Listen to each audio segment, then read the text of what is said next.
Si pones una persona bien formada, joven, quien quiere llegar a hacer cosas nuevas, eso es el punto perfecto. Como mi enfoque son pymes entre 1 y 3 millones de EBITDA, eso no es un sector que le gusta a muchos, ni a bancos ni a fondos de deuda. A mí normalmente no me gusta pagar por el crecimiento que van a tener en 3 años.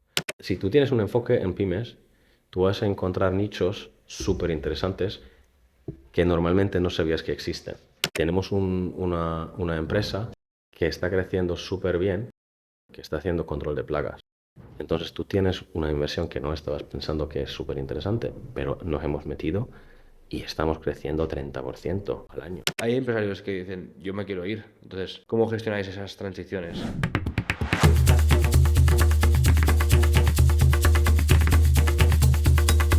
Bienvenidos al podcast de Dili.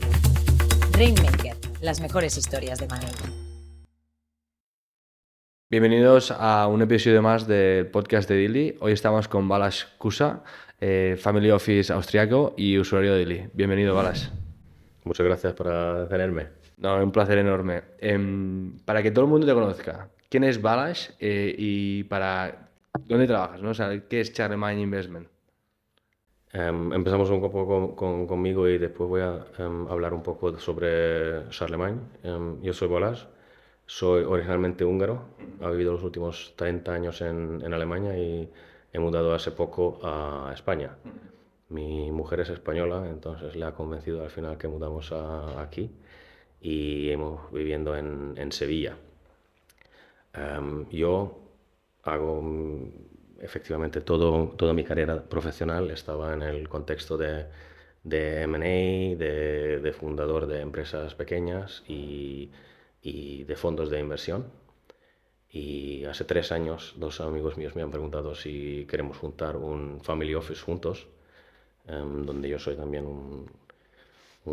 tengo una participación muy pequeña, pero hemos fundado juntos. Es un family office donde han puesto el dinero dos chicos austriacos, por eso el family office es austriaco, que son los fundadores de una empresa que se dedica a energías renovables, que se llama Enery, que es ya bastante grande, con 100 millones de EBITDA. Y ellos me han preguntado que los dividendos que sacan de la empresa que invertimos juntos. Y hemos empezado hace 3 años y hemos hecho ya varias inversiones en distintos países como Inglaterra, Suiza. También tenemos 2 inversiones de real estate aquí en España, en Madrid, y una inversión en Países Bajos. Entonces tenemos un perfil, Europeo, ¿no? sí, un poco europeo. Y la buena cosa es que yo puedo hacer efectivamente lo que me da la gana. Yo puedo proponer una cosa que me encanta y al final hay una decisión muy fácil, nada como un fondo de private equity, nada formal. Unos veces es un WhatsApp y ya está. Y eso somos nosotros. Entonces ahora estáis como mirando muchas pymes, ¿no? Un poco el tejido pyme europeo en general, mencionabas diferentes países, pero el Balázs de antes, ¿qué tipo de deals hacías? Y yo he hecho un poco de mucho, ¿no? Yo empezó en el sector energético, donde hemos hecho deals de 1 billón por ahí. Y después he hecho como asesor también unas transacciones un poco más pequeñas, 200, 300 millones de euros. Después he trabajado por un fondo de inversión que se dedica a reestructuraciones. Eso típicamente el ticket estaba como 8 o 10 millones de euros, pero la facturación estaba mucho más grande y entonces como tuvieron un team operativo súper fuerte, muchas veces el éxito estaba 20 veces money o por ahí. Y después, hace 7 8 años, ya me estoy dedicando al tema de pymes, ¿Y por qué? porque es un mar lleno de peces y, y la verdad no tanto competencia. Y aquí en España aún menos. Y eso es lo que me gusta aquí mucho. Y si tuvieras que comparar un poco los países donde tenéis inversiones, con lo que las inversiones que tenéis aquí o las inversiones que estáis mirando aquí, ¿cómo las compararías, ¿no? Los diferentes países en términos de oportunidades, en términos de información, calidad de información, en términos de crecimientos, de calidad de compañía y de valoraciones si quieres mencionar, ¿no? Pero ¿cómo los compararías los diferentes países y las diferentes tipologías de empresas? A ver, son distintos factores. Un factor seguramente es cómo es el sector, cómo son las cifras, cómo es la financiación y para comparar un poco, por ejemplo, la financiación en Suiza es súper fácil. Si tú tienes una empresa que es maduro, que ya tiene algunos años, que es estable, tú vas a UBS y te pueden financiar hasta 70%. Eso aquí en España no te va a pasar. Y en ese término, a nosotros sí nos gusta invertir mucho en Suiza, por eso tenemos ya tres inversiones en Suiza, porque la financiación es súper barata. Estamos pagando entre 2 y 3% de interés. ¿Y te exigen tener, o sea, aparte de comprar una empresa ahí, te exigen tener el NIE inversor suizo o te exigen tener alguna cosa más de burocrática? ¿O es fácil? Súper fácil, súper fácil. Ahí no tienes que ir al notario para firmar el contrato. Puede ser un contrato privado. Sí, sí, sí, sí. Y no se eleva público ni nada. No, no. Si yo a ti no te digo qué tipo de inversiones tenemos, tú no vas a tener ninguna manera de saber que tenemos inversión. Entonces ahí, por ejemplo, la calidad de información de las compañías depende de que te creas al vendedor o de que un broker te la traiga, ¿no? Porque no tienes manera de verificar. Sí, bueno, Con los modelos. hay obviamente, pero los modelos 200, por ejemplo, aquí en España son mucho mejor que la información que tienes en Suiza, por ejemplo, porque no hay ninguna obligación de tener cifras mensuales ni nada de eso. Entonces ahí es un poco más complicado. Pero en general los suizos son muy rectos con las cifras, son muy, muy buenas y eso te pasa. Si vamos un poco a Inglaterra, donde también hemos hecho una inversión, las cifras son también muy buenas. Y muy públicas, ¿no? Ahí tienes el Companies House que puedes... Exacto. Pero eso es un poco comparable como aquí. Sí. Las cifras son buenas, el tipo de deuda es un poco más difícil aquí. Sí. Eso es un poco más difícil. ¿Y en Holanda teníais algo? Bueno, tenemos una inversión de Venture Capital en Hungría y hemos dicho por temas políticas, que soy húngaro, pues puedo decir, por temas políticas hemos trasladado el holding a Países Bajos. Y una pregunta, entonces tenéis como Venture Capital, decías, ¿no? Algo de real estate y el foco principal es tejido productivo, que es pymes, ¿no? Entiendo. Y también estamos invirtiendo en la bolsa. En bolsa. Sí. Vale. No, pues yo me centraré como en la parte de pymes. Y si hablamos de sectores que os gustan, ¿cómo empezáis a analizar? Vale, tenemos X millones de euros, o X miles de euros, ¿no? Y queremos invertir en pymes. ¿Cómo empiezas a saber qué sector voy a empezar a mirar, ¿no? Y a partir de ahí, ¿cómo es el flujo de echarle mano? Al final el funnel no viene de sectores. Al final a mí me interesa en el primer momento todo. Yo puedo ver algunas cosas que me interesan después de una primera vista, pero por ejemplo tuve un proyecto ahora que en el primer segundo ni entendía qué están haciendo.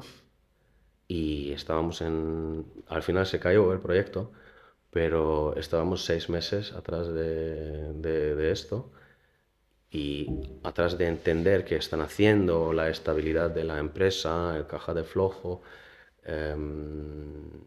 todo estaba tan bien que me encantaba. Pero irse a decir que mira, un sector y en ese sector yo quiero, eso no tengo. Por eso estoy trabajando también con Dili, porque hay un montón de posibilidades.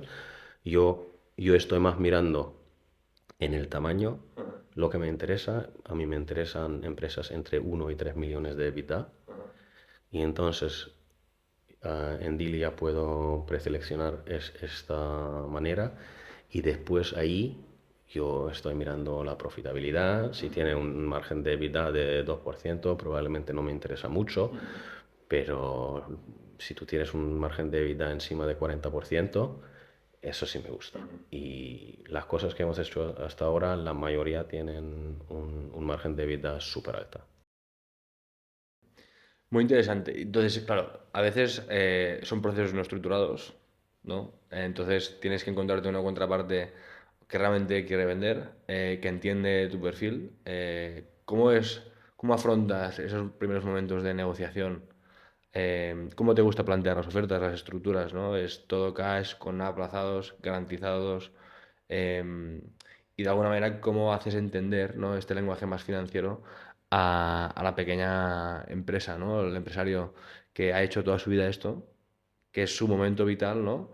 Y que pueda quizá entender no me quiere pagar o quiere pagármelo menos, ¿no? ¿Cómo afrontas eso?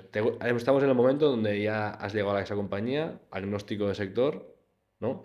Con un margen de EBITDA que te encanta, que es un poco lo principal, pero es una compañía muy dependiente del fundador. No hay un equipo directivo claro, etcétera.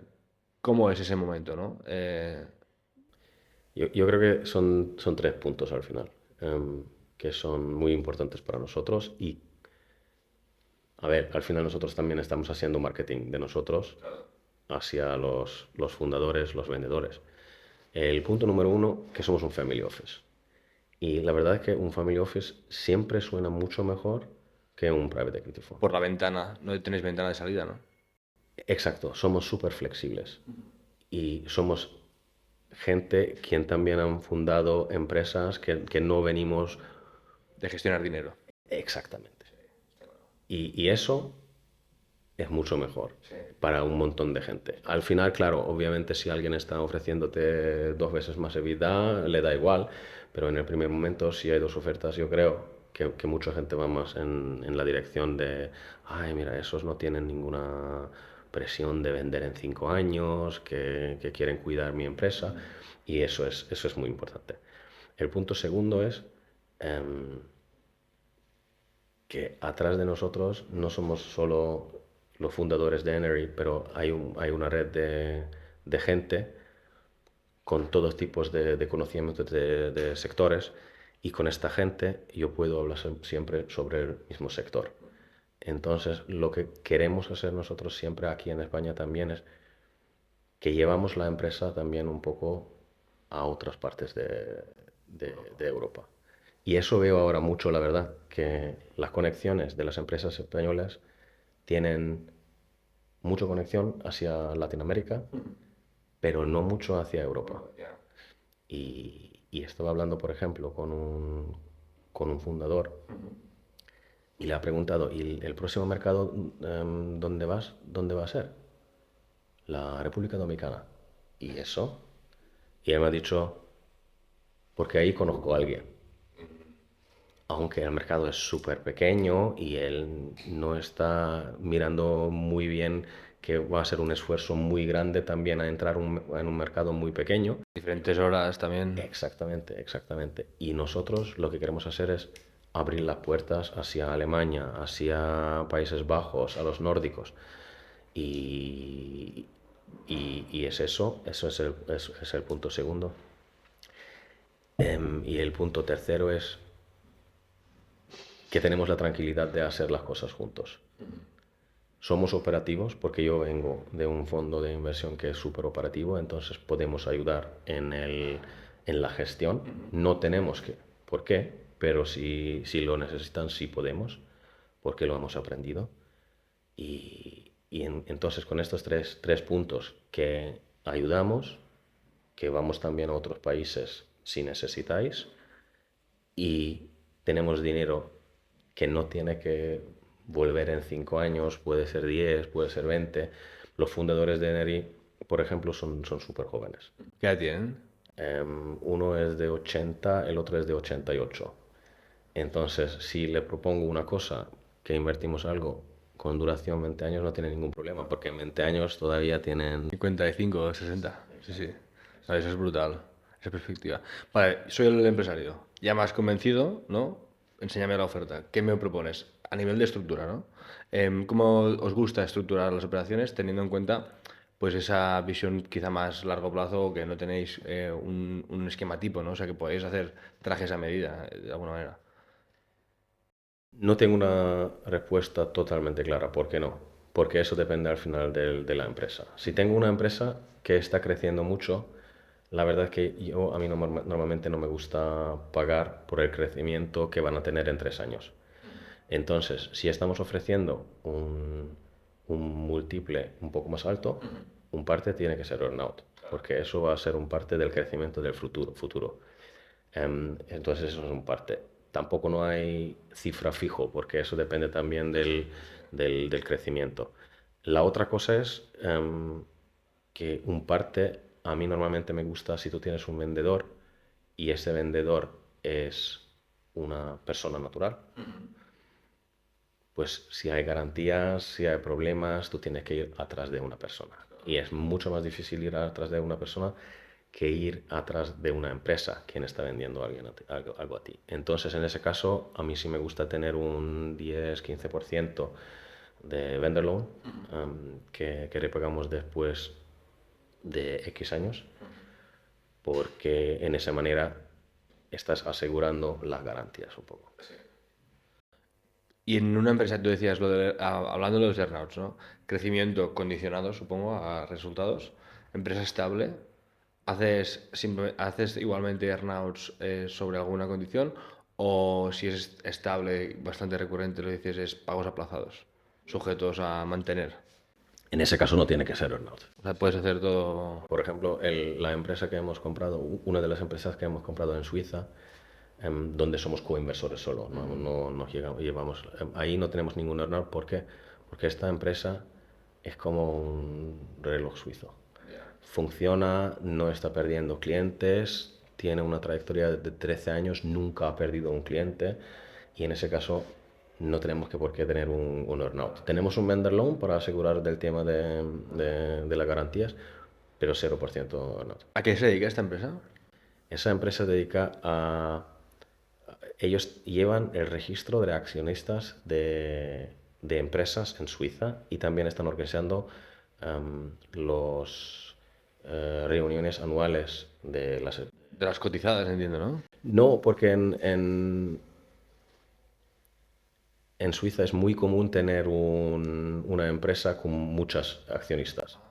Y, y entonces hay un parte que son cotizadas, pero un montón de esos ni son cotizadas, pero por el tema de ley necesitan un libro de registro y además, y eso es también para temas de garantías y más, mucho más importante que lo tienes fuera de la empresa. Entonces tú tienes empresas, hay solo 8 en Suiza en total, y nosotros hemos comprado el segundo más grande del país, y entonces tienes una empresa que funciona de maravilla. Además, es cada año tienen que pasar eventos, como que tienes como la demanda asegurada. Exacto, y no tienes efectivamente, si tienes COVID, pues no pasa nada, porque tú tienes que reunir todavía. En ese año es quizá un poco más de vídeo y menos presencial, pero en 2020 esta empresa, yo creo, no sé si han caído 5%. Y solo por curiosidad, ¿eh? Esto decías, en Suiza hay muchos accionistas. ¿Crees que seguirá siendo así? ¿O puede ser que con compradores al final se reduzca y las compañías suizas tengan pocos accionistas, ¿no? Hay una tendencia que va más hacia SLs. Vale.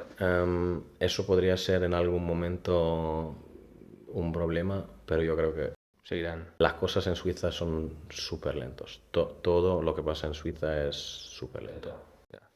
Vale, y hablando de financiación y también aprovechando tu perspectiva más europea, hablabas de lo de VS en Suiza, que hasta el 70% y demás.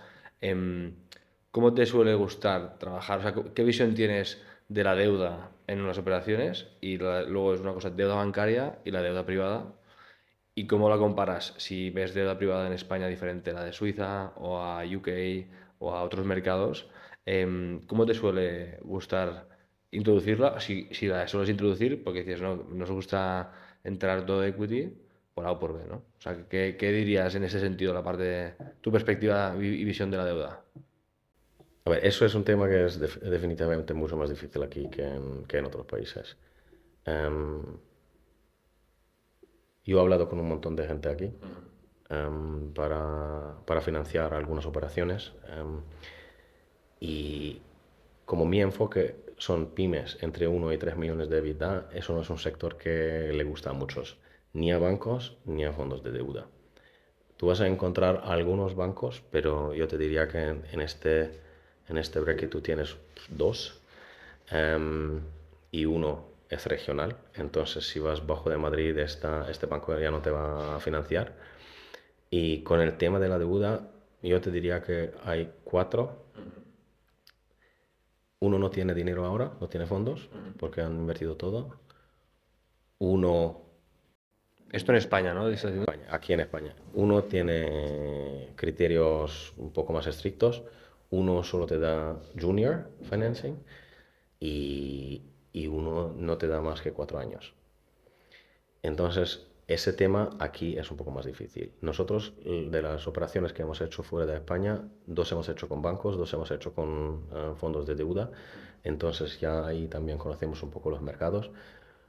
A ver, los intereses y todo, si estás comparando fondos de España con fondos de deuda de fuera, son súper comparables. Pero del tamaño, fuera de España son mucho más agresivos, van mucho más bajo. Te financian mucho más fácilmente una operación de 1 millón de EBITDA que aquí. Aquí es un... ¿Y qué criterios te suelen pedir? O sea, entiendo que habláis de la privada, ¿en qué mercado habéis utilizado? ¿En UK? En Inglaterra y en Suiza. Vamos a poner el ejemplo de UK porque Suiza ya me has comentado la parte de VS y demás para dar una visión de anglosajona. En UK, que son más agresivos, ¿no? ¿Cómo coexisten ahí los lenders con el equity? Eh, ¿Cómo es la estructura? Eso depende un poco de la empresa al final, ¿no? Porque tú tienes también financiación bancaria en Inglaterra. En ese caso estaba un poco difícil porque las participaciones estaban minoritarios y entonces el banco ha dicho que yo no tengo, o efectivamente no he entendido el modelo del business y por eso han dicho que no. Los términos son iguales, pero si ven que un banco no va a financiar, te van a pedir sweet equity también. Que sería como los kickers de equity, ¿no? Exacto. Y no hay manera de waivear esto. Con un interés más alto, con... No. Es lo más caro, ¿no? O sea, en principio no solo es el interés muy alto, sino que además que te pidan equity, o sea, el sweet equity, es bastante caro. Y eso como comprador tú lo aceptas. Al final, si quieres hacer el deal, Tienes que pagar por el aro. Sí, sí, sí, sí. Está claro. Y ahí suelen ser estructuras, o sea, pagas a vencimiento, pagas trimestralmente. Un poco, ¿sabes qué estructuras de deuda te gustan más? eso depende un poco de la empresa otra vez. Si estás haciendo un buy and build, no me gusta tanto repagar la deuda durante el periodo porque me gusta usar el cash flow para invertir más, para crecer la empresa. Si tú tienes una empresa, como te lo he dicho, de Suiza, que va de reloj, pero no es un buy and build, ahí quieres repagar la deuda lo más rápido posible. ¿Y ahora mismo cuántas inversiones tenéis en total? En número. 2 inmobiliarios, un venture capital, 4 pymes y la bolsa, yo qué sé, en la bolsa tenemos varios. Vale, no. O sea, entonces, ¿cómo te organizas o cómo os organizáis para la gestión de esas 4 pymes o de las N inversiones? Sobre todo pensando en que el empresario que te vende suele querer desvincularse. Tú hablabas de que os gusta que se puedan quedar como gestores, pero hay empresarios que dicen, yo me quiero ir. Entonces, ¿cómo gestionáis esas transiciones? A ver, fuera de España, nosotros estamos invirtiendo atrás de equipos.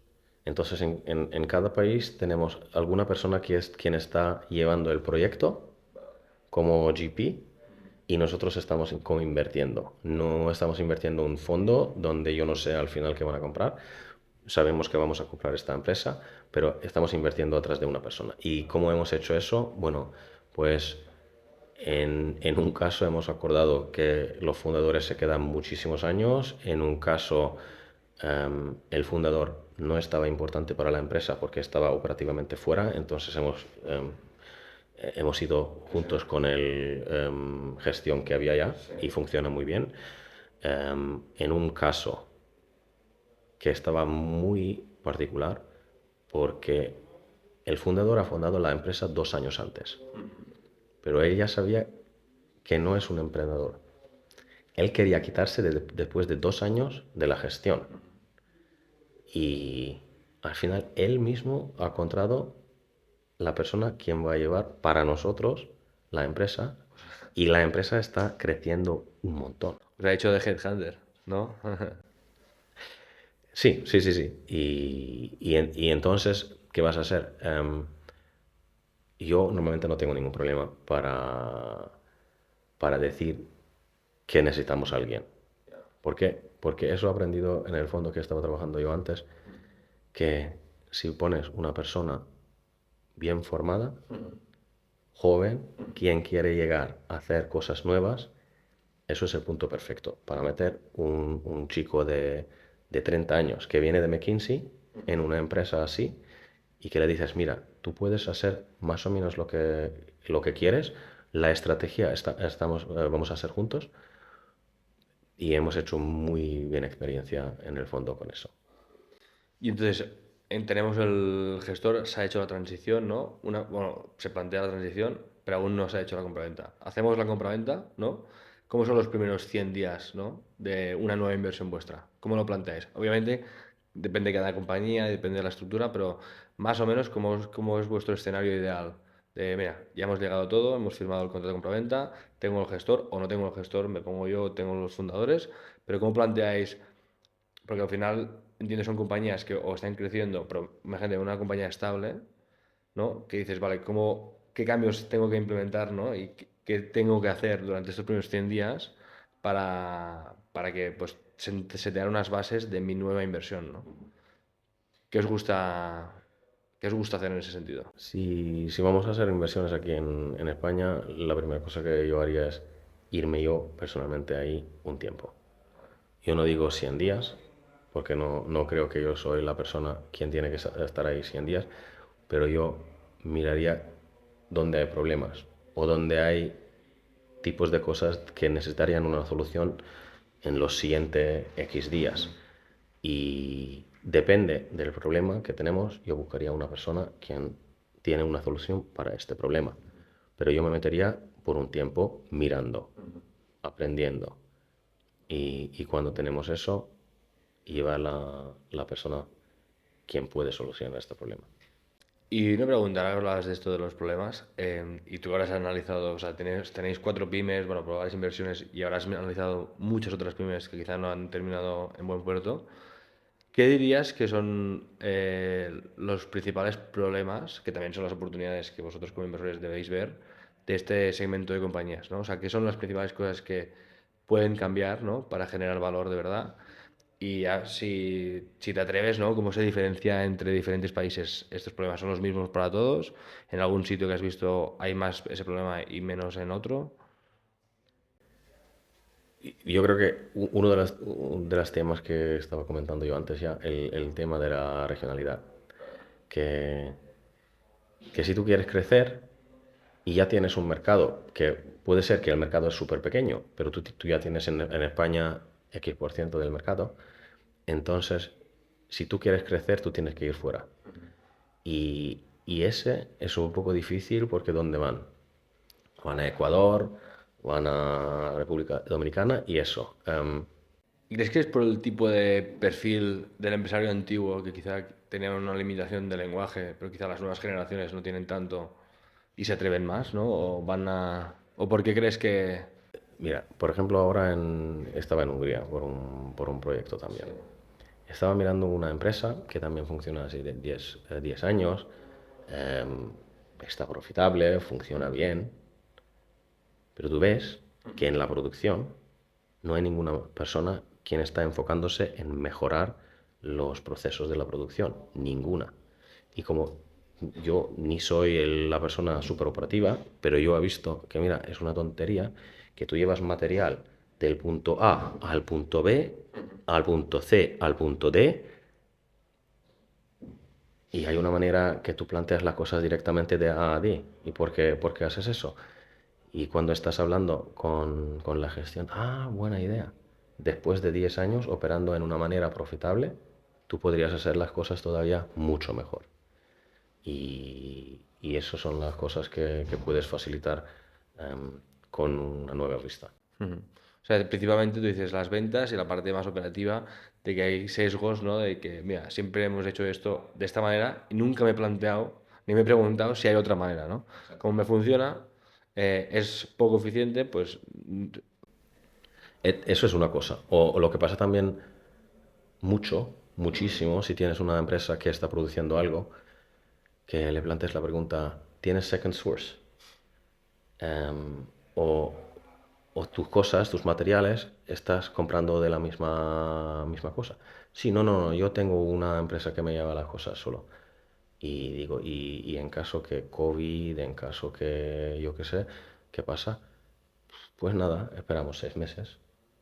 Y en ese caso le digo, hombre, sería guay tener una segunda opción de sourcing tus materiales, y en ese caso también están escuchando mucho. Pero eso pasa también en los pymes mucho, que hagan las cosas en una manera que está funcionando porque la empresa está funcionando bien, y entonces no están preguntándose, a ver, el seguro quizá es súper caro, cambiamos. Es una cosa que te puedes hacer en 100 minutos. En 1 hora y media, 2 horas, tú lo haces y, y puedes ganar 100.000 euros al año. Pero no lo hacen. vale, hemos hecho la transición, ¿no? Ya estamos dentro y han pasado año o 2 años desde la inversión. ¿Cómo os gusta que reporten esos gestores o las compañías? ¿O exigís un reporting mensual, trimestral? ¿Visitáis las empresas cada X tiempo? ¿Hacéis una convención de todas las empresas que tenéis o todas las inversiones para que se conozcan entre ellas y que quizá haya sinergias? ¿Cómo planteáis, ¿no? Esa parte más de revisión o de seguimiento de las inversiones? Sobre todo en las pymes, en las que son más dinámicas. Hablamos de España, yo creo que eso es el más interesante por ese tema. Yo creo que aquí el tema de reporting mensual no es un problema, porque tú tienes los modelos y entonces así tú puedes hacer eso un poco más fácil que en otros países. Y entonces si puedo tener mensual, obviamente prefiero mensual. Pero si no, cada 3 meses tampoco no es un problema. Y sí, el tema de la comunicación entre empresas del portfolio es muy importante. Porque, a ver, si tú tienes un fondo muy grande y tú puedes plantear un montón de gente, obviamente es otra cosa. Pero si estás invirtiendo en pymes, tú tienes que poner la gestión de empresa A y la de B que se hablen. Y solo de eso ya pueden resolver cosas que no sabían que existen. O sea, reporting trimestral, preferible mensual. ¿Y llamadas? ¿Hacéis llamadas cada semana, cada 15 días con los gestores o simplemente esperáis el reporting? No. Yo vengo del tema operativo. Entonces, a mí me gusta tener la línea abierta, que me llaman siempre. Y si hay algún problema, yo no voy a esperar un mes para la reunión del mes o yo qué sé qué, que nos ponemos en contacto, nos ponemos en marcha y ahí estamos. ¿Y te atreverías a decir qué sectores te están gustando más de lo que estás viendo en general en Europa? ¿Hay algún sitio donde ves más oportunidad que otras?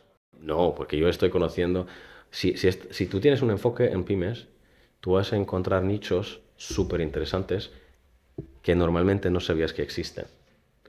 El tema de los registros de accionistas no estaba en mi radar. Tenemos una empresa que está creciendo súper bien, que está haciendo control de plagas. Control de plagas. Entonces tú tienes una inversión que no estabas pensando que es súper interesante, pero nos hemos metido y estamos creciendo 30% al año. Entonces yo, de verdad, un sector donde te diría, no, porque en pymes tú vas a encontrar nichos en cada sector que son súper interesantes. Y a nivel más de consejo, ¿no? De inversión, o sea, ¿qué dos consejos darías a la hora de invertir en España o en pymes? O que te han dicho a ti, ¿sabes? Que es un consejo que tú aplicas y qué consejo tú darías. Yo creo que el consejo es el mismo que tienen los search funds, tienen los private equities, que están buscando empresas estables, donde hay facturación recurrente y todo eso. Entonces, al final, siempre estamos mirando las mismas cosas. La pregunta al final es si tú puedes encontrar uno donde no había otra gente o tú tienes otros argumentos porque la gente vende a ti. Entonces, no creo que somos más listos que la otra gente, porque no somos. Al final hay un montón de empresas y cada uno tiene que encontrar el suyo. Pero sí, lo que sí me gusta es que tienes estabilidad, que no tienes ninguna concentración alta de clientes. Eso te puede caer muy mal. Pero sí, si vas con las cosas que todo el mundo hace, vas a encontrar. Yo te diría también el ser más flexible, ¿no? Yo creo que vosotros sí sois, aunque miráis un poco de lo que mira todo el mundo, pero por lo que os conocemos, quizá tenéis más flexibilidad de adaptarse o entender la otra parte y no quedarte como la foto macro y decir, vale, voy a intentar ver por debajo de lo que se ve, ¿no? Voy a ver si hay valor, que a veces hay muchos inversores que ven unos números o ven ciertas cosas y dicen, ah, no, esto no me interesa. Pero cuando empiezas a rascar dices, hostia, sí que me interesa, porque ves las potencialidades. Quizás son oportunidades que te pasan por alto por simplemente quedarte en lo primero, ¿no? Justamente eso ha pasado conmigo aquí en España una vez, que estaba hablando con un vendedor que no tuve ningún asesor atrás de él, estábamos hablando solo entre ellos y nosotros, y él tuvo 4 ofertas en la mesa. Lo ha rechazado directamente todos, porque la gente solo han visto las cifras súper buenas que tiene la empresa y no querían entender qué está haciendo la empresa. Y lo ha ganado yo un poco el vendedor. Al final, como te has dicho que ha caído la operación, pero lo ha ganado, creo, porque estaba escuchando y estaba intentando entender qué están haciendo. Es que eso es lo más importante. No sé, genial. Pues encantado de conocerte, de que hayas contado tu testimonio y tu forma de invertir y deseando que podamos ayudaros en esa originación. O sea que muchas gracias, Balas. Muchas gracias también a vosotros a invitarme. Y a todos vosotros, hasta el próximo capítulo. Muchas gracias. Gracias.